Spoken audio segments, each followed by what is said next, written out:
Game Faces, brought to you by Petro-Canada. Well, the Paralympic Games have grown to the third largest sporting event in the world. How realistic is it to sustain that growth? Well, I think it's pretty much realistic. I would say that we have grown a lot, but it's a sustainable growth. We have grown with the support of our members, so the National Paralympic Committees, international federations, also national governments getting more and more involved. We have a very good partnership with the International Olympic Committee. The countries are more and more interested, the number of media, the number of spectators. So I think the movement is growing in a sustainable way. We are very happy about that. So it is sustainable.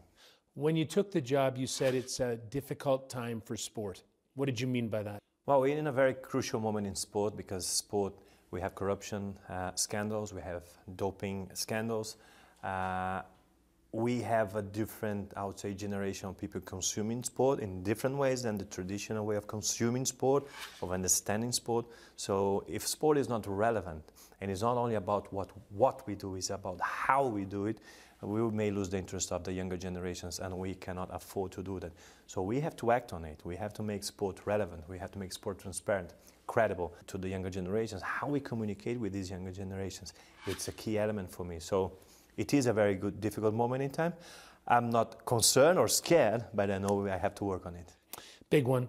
How do you avoid the Olympic hangover and the notion that sometimes Paralympics, following on the heels of the Olympics, becomes an afterthought? How do you avoid that going forward? One important thing is that with the Paralympic movement is not something that every 2 years has a big event and that's it. We have sport 365 days of the year.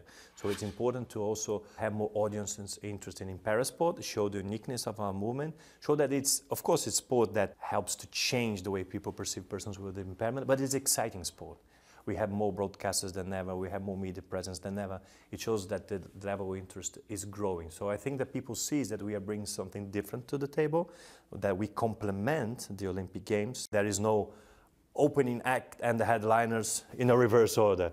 We are, are both important elements of the same festival of sport. So I think the more we can promote that idea and show that with sport, with good performances, that we have that, the less people will think like that, well, the Paralympics are smaller, less athletes, so it's good to have them, but it's not as exciting as the Olympics. It is as exciting as the Olympics. Thank you for your time. Thank you for the opportunity. Game Faces, brought to you by Petro-Canada, building tomorrow's Team Canada.